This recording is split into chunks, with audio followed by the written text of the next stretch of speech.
کب قرآن پڑھا جاتا ہے؟ کیا رب ذوالجلال کی بارگاہ میں پہلے سے کوئی شکرانے کی محفل ہوتی ہے؟ بہت کم دیکھا گیا۔ موت پر، غم پر، بیماری پر دعائیں مانگی تو ضرور جاتی ہیں، قرآن پڑھا تو جاتا ہے، لیکن خوشیوں کے موقع پر بندہ بھول جاتا ہے۔ اور اگر تم ناشکری کرتے ہو میری نعمتوں کی تو پھر سمجھ لو کہ میرا عذاب بہت ہی سخت ہے۔ اللہ عز و جل اس چیز کو سخت ناپسند کرتا ہے کہ اس کی نعمتوں کا کوئی ناشکری کرے۔ اسی لیے میرے عزیزو، اللہ کے حبیب صلی اللہ تعالیٰ علیہ وسلم جب دعا کرتے تھے تو یوں یہ عرض کرتے تھے کہ مولا تو اپنے شکر گزار بندوں میں میرا شمار فرما۔ سمجھ رہے آپ؟ صبر آسان ہے اور شکر مشکل ہے، صوفیہ نے فرمایا۔ حالانکہ شکر میں کیا کرنا کیا ہے؟ صبر دیکھا جائے تو کٹھن ہوتا ہے، برداشت کرنا ہوتا ہے۔ مصیبت آئی خاموش رہنا ہے، کسی چیز کی کمی ہو گئی خاموش رہنا ہے، یہی تو صبر ہے۔ گناہ کی خواہش ہوئی لیکن نہیں کیا، یہی صبر ہے۔ صبر دیکھا جائے تو مشکل ہے، لیکن صوفیہ کرام فرماتے ہیں صبر سے زیادہ مشکل شکر ہے۔ شکر ہے۔ وہ کیسے؟ کہا کہ اس لیے کہ جب خوشیاں آتی ہیں تو عام طور پر انسان ہر چیز بھول جاتا ہے، اسے یاد ہی نہیں رہتا کہ دینے والے کا مجھے شکر بجا لانا چاہیے، وہ بھول جاتا ہے۔ یہی تو ہم نے دیکھا ہے۔ آپ تھوڑا سا تجزیہ کر کے دیکھ لیں اپنی زندگی میں، تھوڑا غور و فکر کر کے دیکھ لیں۔ ہمارے گھروں میں بھی جو کچھ بھی ایکٹیویٹیز ہوتی ہیں، جو معمولات چلتے ہیں، اگر گھر کے اندر کوئی مصیبت آئی تو آپ فاتحہ کروائیں گے، قرآن پڑھوائیں گے۔ میت ہو گئی تو کیا کریں گے؟ سب سے پہلے قرآن پڑھواتے ہیں۔ کسی کی بیماری ہو گئی، نزا کا وقت آیا، کسی کو بلایا، آپ قرآن پڑھوا رہے ہیں۔ بہت سخت بیمار ہے، پانی پڑھ کر کے پھکوا رہے۔ یہ ساری مصیبتوں کے وقت آپ قرآن یا عبادت کی طرف جا رہے ہیں، سجدہ کر رہے ہیں۔ لیکن کبھی شادی ہو رہی ہے گھر میں، بچے کا عقیقہ ہو رہا ہے، ولیمہ ہے، منگنی ہے، ان سب مواقع پر جو خوشیوں کے ہیں، کب قرآن خوانی ہوتی ہے؟ کب قرآن پڑھا جاتا ہے؟ کیا رب ذوالجلال کی بارگاہ میں پہلے سے کوئی شکرانے کی محفل ہوتی ہے؟ بہت کم دیکھا گیا۔ موت پر، غم پر، بیماری پر دعائیں مانگی تو ضرور جاتی ہیں، قرآن پڑھا تو جاتا ہے، لیکن خوشیوں کے موقع پر بندہ بھول جاتا ہے۔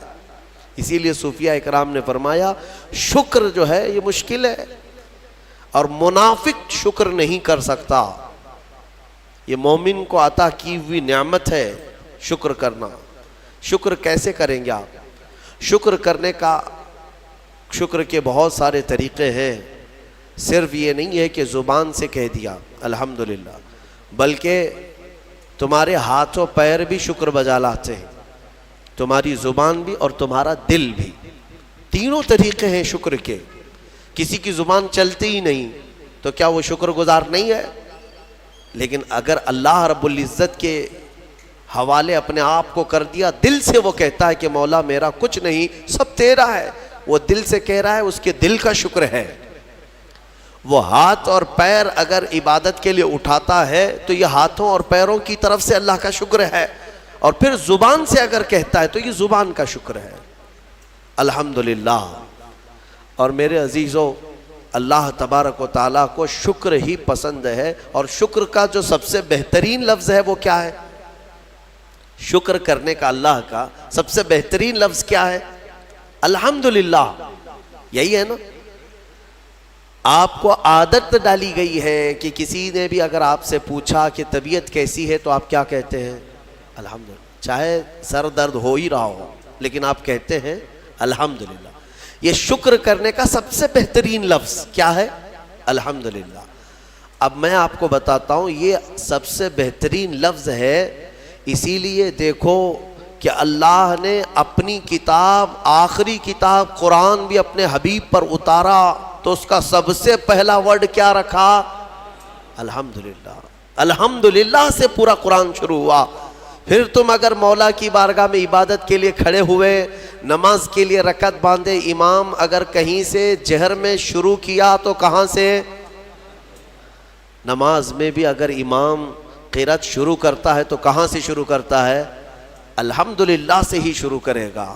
میرے عزیزو، اتنا ہی نہیں بلکہ روایتیں ملتی ہیں کہ آدم علیہ السلام کو جب پیدا کیا گیا اور ان کے جسم میں روح ڈالی گئی، آپ کو چھینک آئی، سب سے پہلے آپ کی زبان سے نکلا الحمدللہ۔ اس سے اندازہ کرو کہ میرا مولا شکر پسند کرتا ہے، شکر پسند کرتا ہے۔ اسی لیے 30 سے زیادہ مرتبہ تم سے پوچھ رہا ہے مولا کون کون سی نعمتوں کو جھٹلاؤ گے؟ تم اللہ رب العزت کے آگے سیرنڈر ہو جاؤ، سپرد ہو جاؤ کہ مولا نہیں، میں تیری کسی نعمت کا انکار نہیں کرتا۔ تمہیں اندازہ بھی نہیں ہے تمہارے پاس نعمتیں کیا کیا مولا نے دیا ہے، تمہیں اندازہ بھی نہیں ہے۔ وَإِن تَعُدُّوا نِعْمَةَ اللَّهِ لَا تُحْصُوهَا، اللہ فرماتا ہے اگر تم گننا چاہو گے اللہ کی نعمتیں ہرگز گن نہیں سکو گے۔ کیسے گنیں گے؟ ایک بزرگ نے لکھا ہے کہ اگر کوئی طے کر لیا، توجہ چاہتا ہوں، شیخ سعدی رحمۃ اللہ علیہ کے حوالے سے یہ بات ملتی ہے، کسی نے طے کر لیا کہ میں اللہ کی ساری نعمتوں کا شکر بجا لاؤں گا، اس نے جو بھی میری نعمتیں دی ہیں سب نعمتوں کا میں شکر بجا لاؤں گا۔ ٹھیک ہے، تمہاری زبان اللہ نے دیا ہے، یہ ایک نعمت ہے، ناک نعمت ہے، کان نعمت ہے، آنکھ نعمت ہے، ہاتھ ہیں، انگلیاں ہیں، پورے جسم میں ایک ایک عضو اللہ کی نعمت ہے۔ پھر پلس اس کے علاوہ جینے کے لیے جو یہاں پر گھر دیا یہ نعمت ہے، زمین پر چلنے کی طاقت دی یہ نعمت ہے، اور سونے کے لیے ہمیں بستر دیا، پہننے کے لیے کپڑے دیا یہ نعمت ہے، رشتہ دار دیا یہ نعمت ہے، اولاد دیا یہ نعمت ہے، ماں باپ دیا یہ نعمت ہے، اچھے دوست دیا یہ نعمت ہے، اسلام دیا یہ نعمت ہے، ایمان پر رکھا یہ نعمت ہے، اپنے آخری نبی کی امت میں پیدا کیے یہ نعمت ہے۔ یہ ہزاروں نعمتیں ہیں، لیکن اگر تم چلو طے کر لیتے ہو کہ میں اللہ کی ساری نعمتوں کا ایک ہی بات دیگرے شکر بجا لاؤں گا، اے اللہ تو نے مجھے زبان دی الحمدللہ، تو نے مجھے ناک دی الحمدللہ، سب نعمتوں کا شکر کرنے کا اگر کسی نے ارادہ کر لیا تو شیخ سعدی فرماتے ہیں تو پہلے وہ بیٹھ جائے، اس کو اللہ نے جو سانسیں دی ہیں نا یہ سب سے بڑی نعمت ہے۔ ایک سانس اندر جاتی ہے یہ نعمت، سانس باہر نکلتی ہے یہ نعمت۔ اگر تم نے سانس لے لیا نکلی نہیں باہر تو ختم ہو گئی تمہاری زندگی، اور سانس نکلی اندر لے نہیں پا رہے ہو یہاں پر بھی زندگی ختم۔ سانس لینا ایک نعمت، سانس باہر چھوڑنا یہ ایک نعمت۔ شیخ سعدی فرماتے ہیں اور ہر سانس نہیں ہوتی ہے، پرانی سانس نہیں آئے گی، پھر ہر سانس نہیں ہے، تو ہر سانس کے بدلے ہی تم اگر الحمدللہ کہتے رہ جاؤ گے تو زندگی گزر جائے گی سانسوں کے شکر پر، باقی نعمتیں ویسی ہی رہ جائیں گی، صرف سانسوں کے شکر پر تو زندگی گزر جائے گی۔ میرے عزیزو، اندازہ بھی نہیں کر سکتے کہ اللہ نے کون کون سی نعمتوں سے نوازا ہے۔ تمہیں پتہ ہے میں ایک مرتبہ اس چیز کو بھی پڑھا تھا کہ اگر تمہیں سانس خرید کر کے لینا پڑ جائے، ہاسپٹل میں جا کر کے دیکھو آکسیجن کا ایک سلنڈر جو کبھی مریضوں کو لگایا جاتا ہے کتنی قیمت کا ہوتا ہے، دن بھر میں وہ کتنے سلنڈر سانس کھینچتا ہے۔ اس اعتبار سے اگر تمہاری زندگی 60 سال کی ہوئی اور 60 سال تمہیں آکسیجن خرید کر کے لینا پڑا تو تقریباً اس کی قیمت جو ہے کئی 100 کروڑ میں چلی جاتی ہے۔ ایک اندازے کے مطابق 50 سے 60 کروڑ کا آکسیجن تمہیں لگ جاتا ہے، تو کیا یہ ہر آدمی کیپیبل ہے اپنی سانسوں کو پیسے سے خرید سکے گا؟ اور رب ذوالجلال نے تمہارے لیے اتنی آسانیاں کی ہیں کہ سانس ایسا نہیں ہے کہ فلاں شہر میں ملتی ہے جا کر کے لائیں اور پھر کھینچیں، تم جہاں ہو تمہاری ناک کے قریب ہوائیں کیا ہے۔ اس رب قدیر نے اتنی بڑی نعمتوں سے تمہیں نوازا، تمہیں اندازہ بھی نہیں ہے، اور اسی لیے رب تعالیٰ فرماتا ہے فَبِأَيِّ آلَاءِ رَبِّكُمَا تُكَذِّبَانِ، تم میری کون کون سی نعمتوں کو جھٹلاؤ گے؟ حاتم اسم ایک بزرگ ہے، حضرت حاتم خلیفہ ہارون رشید کے زمانے کے ہیں۔ خلیفہ ہارون رشید کے زمانے میں بادشاہ نے ایک مرتبہ ان کو طلب کیا اور پوچھا کہ کچھ نصیحت کیجیے آپ مجھے۔ وہ اکثر بڑے بڑے علماء کو دربار میں بلاتا اور نصیحت حاصل کرتا۔ حضرت حاتم اسم رضی اللہ تعالیٰ عنہ نے بادشاہ سے ایک سوال کیا کہ ہارون، اگر تمہارے ساتھ ایسا ہو جائے زندگی میں مل رہا اور پیاس کی شدت ایسی ہے کہ تم بلک رہے ہو، اگر تم کو کوئی ایک گلاس پانی دینا چاہے اور وہ پیسوں میں دینا چاہے، اور اس آدمی کے علاوہ کسی کے پاس پانی نہیں ہے، تم ایسی جگہ پر پہنچ گئے ہو جنگل میں یا صحرا میں، تو تم اس کو کتنے پیسے دے کر خرید سکتے ہو؟ ایک گلاس پانی وہ بہت بڑی قیمت لگا رہا ہے، تم کو اگر بہت شدت کی ضرورت ہے تو تم کتنا مال دے کر کے خریدو گے؟ خلیفہ ہارون رشید نے کہا میں اپنی آدھی سلطنت بھی دینے کو تیار ہو جاؤں گا ایک گلاس پانی، کیونکہ ضرورت ہے انسان کی، جان بچانا ہے۔ تو حاتم اسم نے کہا ٹھیک ہے، تمہیں پانی تو مل گیا، کبھی ایسا ہوا تمہاری زندگی میں تم نے پانی تو پی لیا، پیٹ بھر کر پی لیا، پیٹ بھر کر کے، لیکن پانی اب نکلتا نہیں ہے، باہر نہیں نکلتا پانی، کوئی صورت ہی نہیں ہے کہ تمہارا پانی باہر آئے، پیشاب بند ہو چکا ہے۔ کوئی ایک حکیم ایسا ہے جو تم سے یہ کہے کہ میں تیرے پیٹ کا پانی باہر نکال دوں گا تو تو اسے کتنی قیمت دے گا؟ ہارون رشید نے کہا اس کو بھی میں اپنی آدھی سلطنت دے دوں گا، میرا پانی نکالتا ہے۔ تو حضرت حاتم اسم نے فرمایا ہارون، تیری پوری سلطنت کی قیمت ایک گلاس پانی کے برابر ہے، اگر نہ ملے تو آدھی سلطنت اور مل جائے نکالنے کے لیے آدھی سلطنت، تو سوچ وہ رب ذوالجلال بغیر کسی قیمت کے روز تجھے پلاتا بھی ہے اور روز تیرے سے نکالتا بھی ہے، کتنی بڑی نعمت ہے تیرے لیے۔ میرے عزیزوں، میں آپ کو ایک چیز بتاتا ہوں، میرے آقا صلی اللہ تعالیٰ علیہ وسلم نے اپنی امت کو سب سے زیادہ اگر دعائیں سکھائی ہیں تو وہ شکر کی دعائیں، شکر کی دعائیں تلاش کر لینا، یہ میرے مطالعے کے اعتبار سے میں آپ کو بتا رہا ہوں۔ آپ روزمرہ کی زندگی میں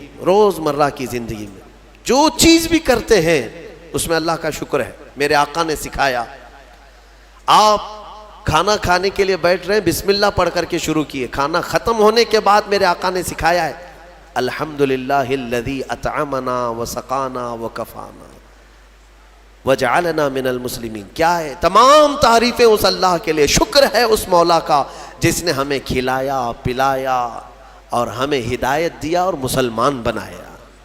کھانے کے بعد بھی میرے آقا نے یہی سکھایا، کھانے کے بعد تمہیں کرنا کیا ہے؟ یہی ہے۔ اچھا، اور نیند لگ رہی ہے، سونے کے وقت کہا بسم اللہ پڑھ کر کے سو جاؤ، لیکن سو کر کے اٹھتے ہو اگر نیند کھلتی ہے تو میرے آقا فرماتے ہیں یہ پڑھو الحمدللہ الذی احیانا بعد ما اماتنا۔ الحمد سے ہی شروع ہے، تمام تعریفیں اس اللہ کے لیے جس نے ایک موت کے بعد مجھے دوبارہ اٹھایا ہے۔ ہاں، آپ کیا سمجھتے ہیں؟ نیند جو ہے موت کی بہن ہے۔ اگر کوئی سویا مولا چاہے تو اس کی آخری نیند ہو سکتی ہے۔ بہت سارے ایسے ہیں جو سوئے اور پھر اٹھ ہی نہیں سکے۔ نیند کی حالت ایسی ہوتی ہے کہ وہ آدھی موت کے برابر ہے، اس کو خبر نہیں ہوتی، اسی میں وہ چلا بھی جا سکتا ہے۔ اور پھر جب تمہیں بیدار کرتا ہے مولا تو یہ نعمت ہے، بہت بڑی نعمت ہے کہ تمہیں موت کے منہ میں لے جا کر واپس لے آیا۔ جب بھی تم اٹھتے ہو میرے آقا نے فرمایا شکر بجا لاؤ، شکر ہے اس اللہ کا، تمام تعریفیں اس اللہ کی۔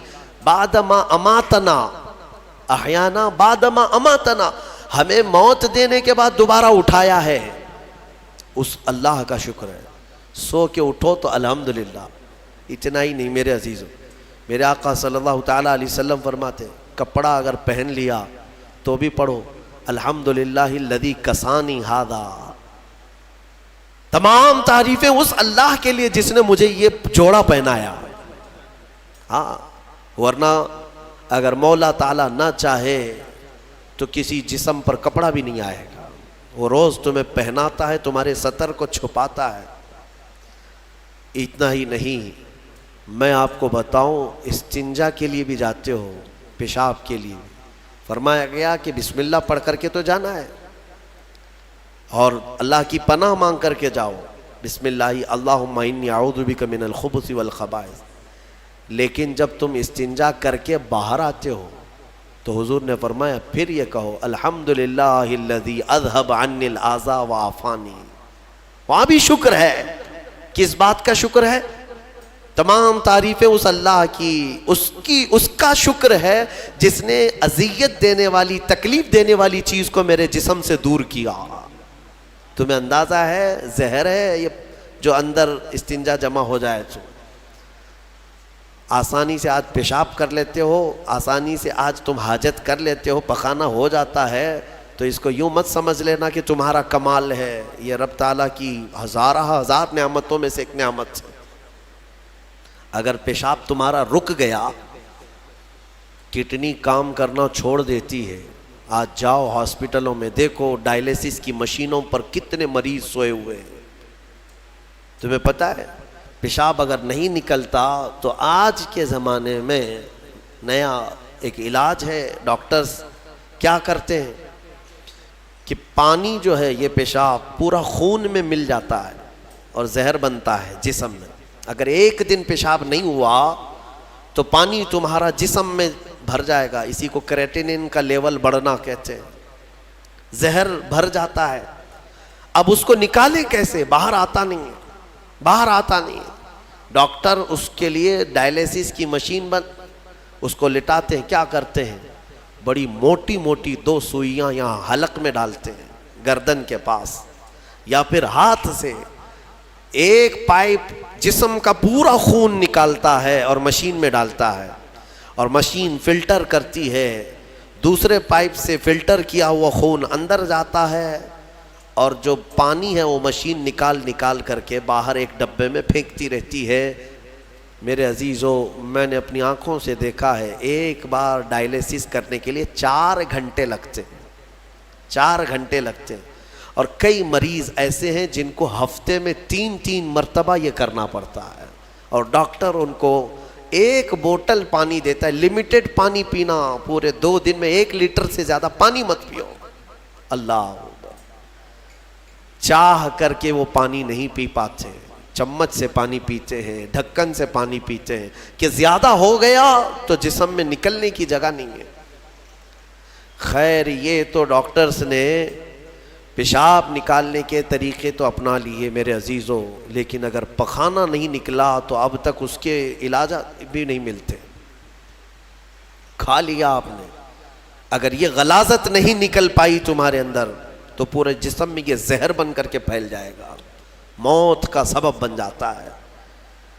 جب ہم بیت الخلاء میں جاتے ہیں اور پیشاب پاخانہ کر کے نکلتے ہیں تو تمہیں کیا لگتا ہے میرے عزیزو؟ یہ اللہ کی ہزارہ نعمتوں میں سے ایک نعمت ہے کہ اذیت دینے والی چیز کو اس نے ہمارے جسم سے ہٹایا ہے.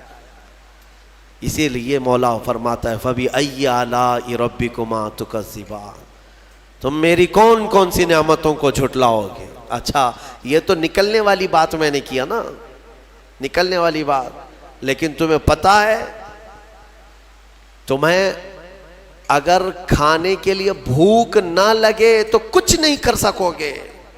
کھانے کی خواہش ہونا یہ اللہ کی نعمت ہے, بھوک لگنا یہ اللہ کی نعمت ہے. اچھا یہ بھی میں آپ کو بتا دوں, بھوک لگتی نہیں ہے کسی کو تو یہ مصیبت ہے, کھا ہی نہیں سکتا, بغیر بھوک کے وہ اندر لے بھی نہیں سکتا لقمہ. یہ رب تبارک و تعالیٰ کی طرف سے نظام رکھا گیا ہے, وہ بھوک لگتی ہے وہ کھاتا ہے. اور ایک بات میں بتا دوں, ایک بڑی بیماری ہے دنیا کی, بھوک تو بہت لگتی ہے, آدمی کھائے جاتا ہے لیکن پیٹ بھرتا نہیں, سیرابی نہیں ہوتی, شکم سیر نہیں ہوتا. یہ بیماری ہے ہیضے کی بیماری. اس بیماری میں حجاج بن یوسف مر گیا. ہاں بڑا گورنر تھا, جانتے ہیں بھوک اتنی لگتی تھی اس کو کہ ایک مرتبہ ایک گائے پوری ذبح کر کے بھون کر کے اس کو کھلائی گئی، پیٹ نہیں بھرا، خواہش ابھی بھی باقی ہے، بھوک ابھی بھی ہے، اور کچھ کھلا دو، اور کچھ کھلا دو۔ اس کو پھر انڈے کھلائے گئے، مرغیاں کھلائی گئی، اتنا کھلایا گیا کہ پیٹ پھٹ گیا، پیٹ پھٹ گیا اور زہریلا ہو گیا۔ آپ کو کیا میں بتاؤں، پیٹ 4 لقمے کھانے کے بعد، کسی کو 10 لقمے کھانے کے بعد ایسا لگتا ہے نا پیٹ بھر گیا، الحمدللہ پیٹ بھر گیا ہے۔ یہ جو شکم سیر آپ کو لگتا ہے یہ اللہ کی نعمت ہے۔ کچھ لوگوں کو یہ بیماری ہے کہ تم ان کو 4 کلو بھی اندر کچھ ڈال دو تو یہاں کی جو چاہت ہے وہ نہیں جائے گی، ہاں خواہش نہیں ختم ہوگی۔ اسی طرح پیاس لگنا اللہ کی نعمت ہے، اور پیاس کا بجھ جانا یہ بھی نعمت ہے۔ سکرات کے وقت میں فرمایا گیا اگر ایک ندی پانی بھی اس کو پلایا جائے تو یہ حلق نہیں سوکھے گا، پیاس باقی رہے گی، اور پانی اور پانی اور پانی۔ تم اندازہ کر سکتے ہو ایک گلاس پانی پینے کے بعد اگر ٹھنڈک لگی، ہاں پیٹ بھر گیا، پیاس بجھ گئی، نعمت ہے اللہ کی یہ۔ اور ایک بیماری یہ ہے کہ اس کے اندر ایک بالٹی پانی بھی ڈال دیا جائے تو حلق نہیں سوکھتا، پیاس بجھتی نہیں ہے، پھر زبان چپکنے لگتی ہے، زبان چپکنے لگتی ہے، حلق سوکھنے لگتا ہے، یہ بیماری ہے۔ میرے عزیزوں، میں تو صرف تمہارے جسم کی نعمتیں گنا رہا ہوں، تمہیں اندازہ بھی نہیں ہے۔ ابھی چند دنوں قبل میں نے اپنے بچوں کے سامنے بھی ایک بات عرض کیا تھا۔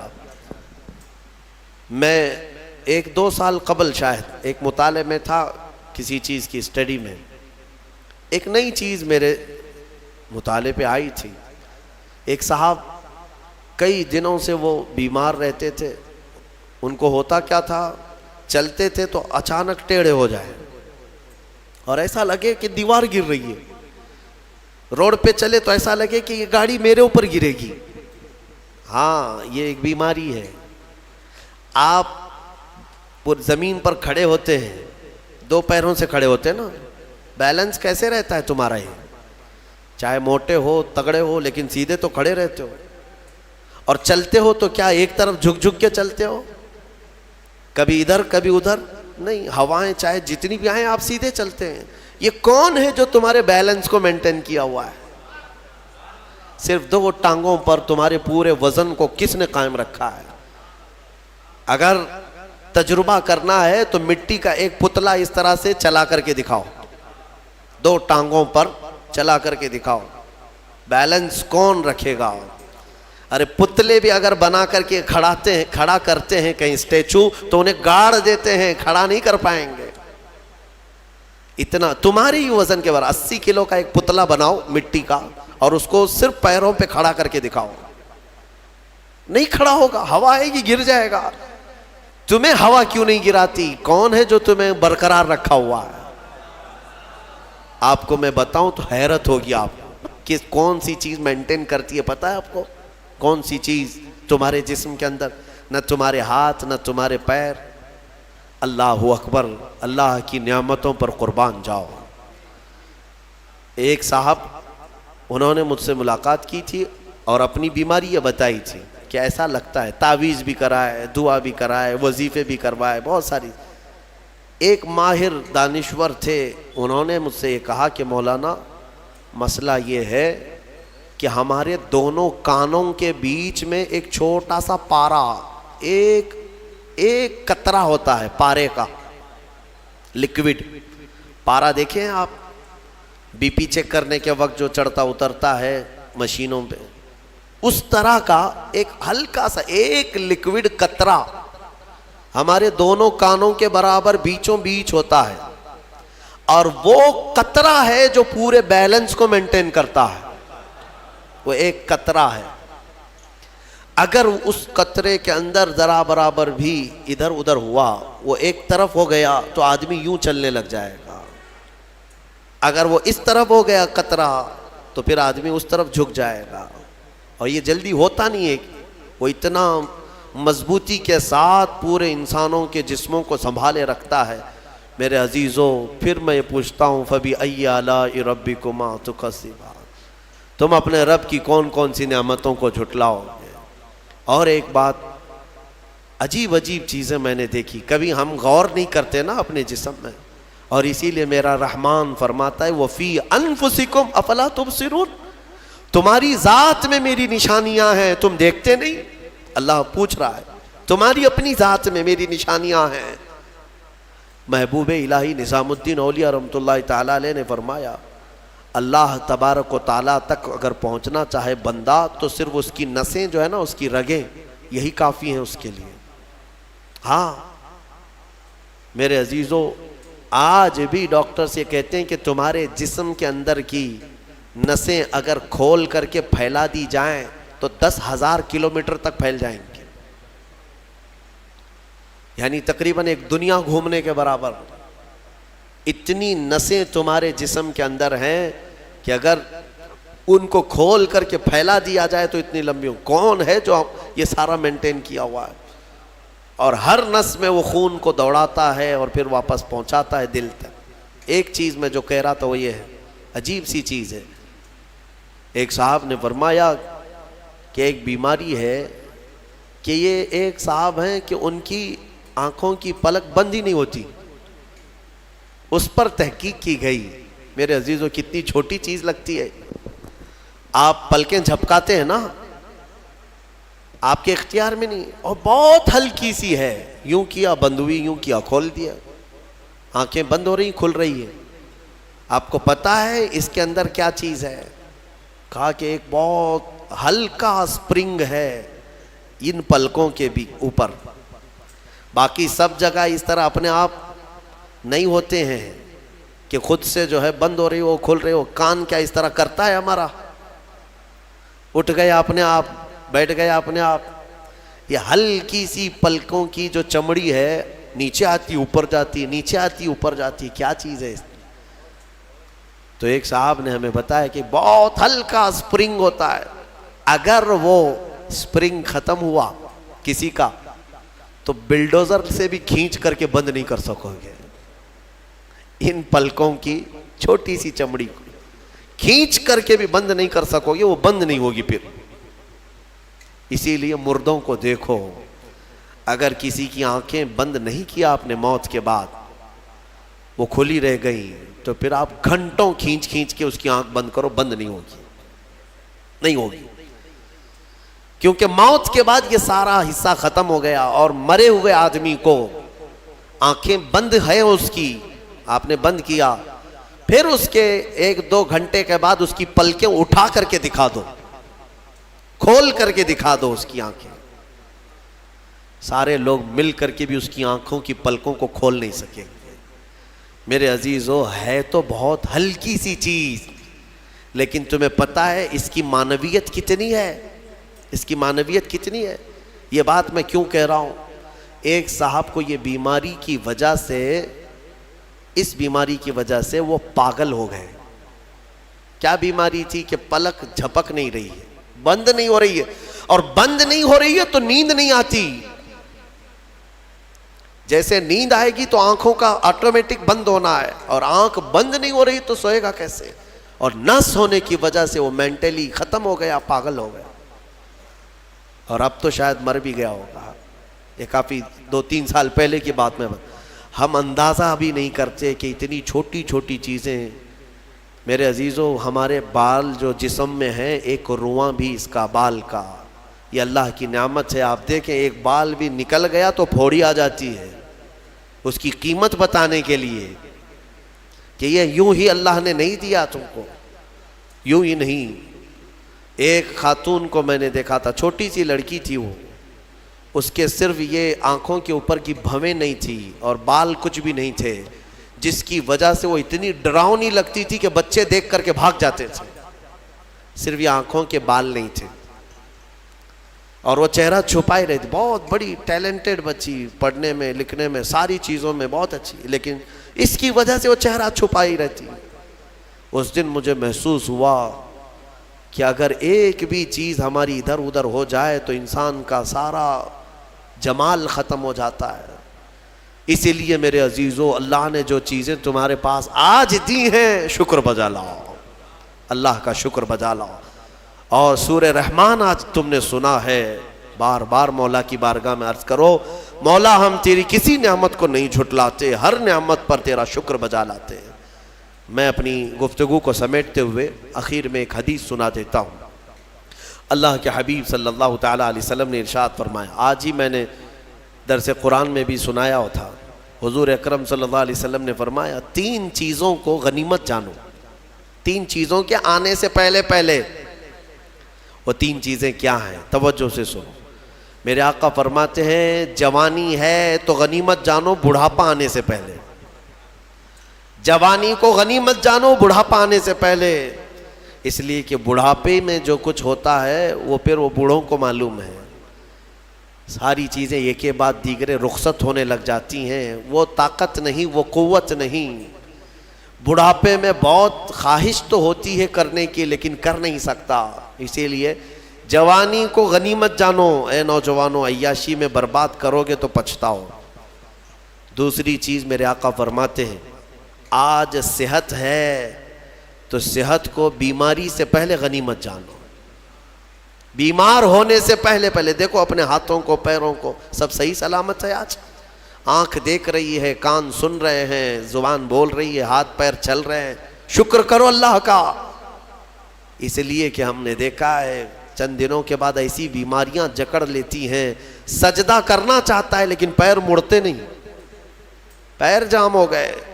رکوع کرنا چاہتا ہے، کمر جھکتی نہیں۔ آج صحت ہے تمہارے پاس، کل آنکھیں ساتھ چھوڑنے لگ جائیں گی، کان کم سنائی دینے لگ جائیں گے، زبان میں راشا طاری ہونے لگ جاتا ہے، ہکلاہٹ آنے لگ جاتی ہے، چاہ کر کے بھی بہت ساری چیزیں تم کر نہیں پاتے۔ اسی لیے آج صحت ہے، غنیمت جانو اس کو، کوئی بیماری نہیں آج۔ چند ہی دنوں کے بعد دیکھنا کہ شوگر ساتھ، بی پی ساتھ، ایسے ساتھ ہوتے ہیں کہ پھر قبر تک نہیں چھوڑتے۔ ہاں آج صحت ہے، کل کسی کو کینسر ہوا تو پھر وہ جنازے کے ساتھ ساتھ کینسر جاتا ہے، کچھ نہیں کرتے۔ اور ان بیماریوں میں آنے کے بعد ان کو صحت کے دن یاد آتے ہیں، کاش جب میں اچھا بھلا تھا تو اللہ کی عبادت کرتا، بیمار ہوں کچھ نہیں کر پاتا۔ میں نے آپ کو اس سے قبل بھی بتایا تھا میرے عزیزو، ایک نوجوان کی بات مجھے بار بار وہ جھنجھوڑتی ہے۔ ممبئی شہر کے رہنے والا نوجوان، 22 سے 24 سال کا، باپ اکلوتے بیٹے کو بہت اچھا پڑھایا تھا، لندن بھیج کر کے پڑھایا تھا۔ اکلوتا بیٹا، بڑے باپ کا بیٹا ہے، اور 24 سال کی عمر میں اس کو بون کینسر ہو گیا، ہڈیوں کا کینسر ہو گیا۔ یونیورسٹی میں پڑھا اچھا، اور اس کے بعد پتہ ہی نہیں چلا، اچانک 3rd سٹیج پہ پتہ چلا۔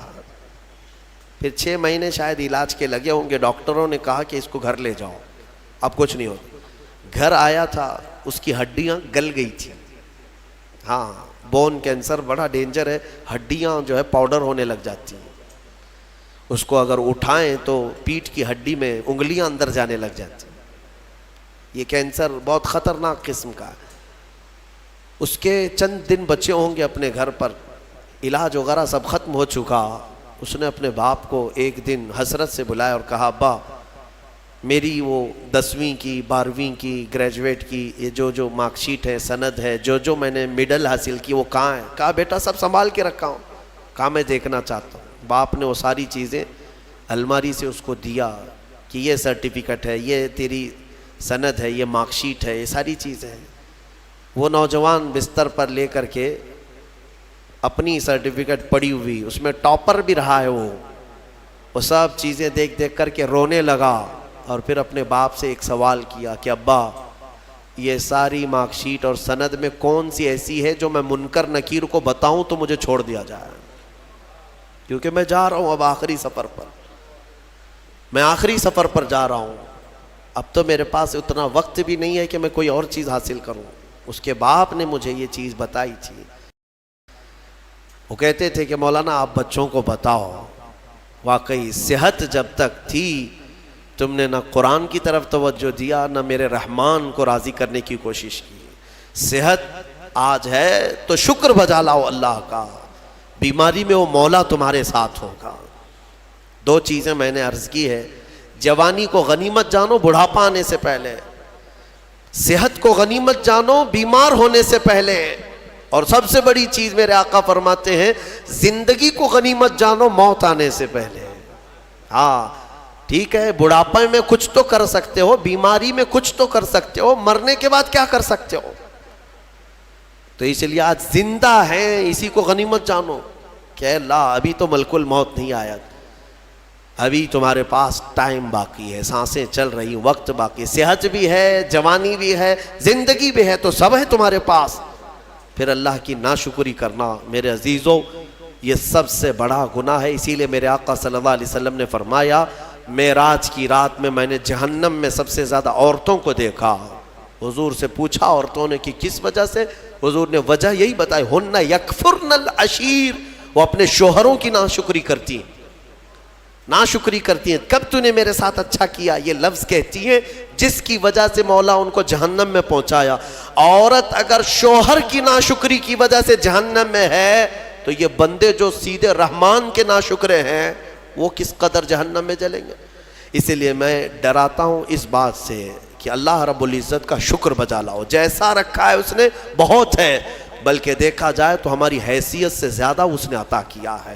شیخ سعدی رحمۃ اللہ تعالیٰ علیہ کی وہ بات یاد آتی ہے، ان کی چپل گم ہو گئی تھی، کانٹے اور کنکر چبھنے لگے، مسجد میں آئے سجدے میں رونے لگے، سفر میں ہوں مولا میری حیثیت ہی نہیں ہے کہ اب میں چپل بھی خرید سکوں، میں اتنا غریب اور مفلس ہو گیا ہوں۔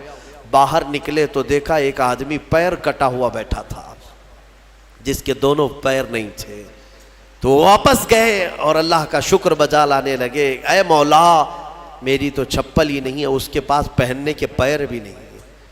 اسی لیے اپنے سے چھوٹوں کو دیکھو اور شکر بجا لاؤ۔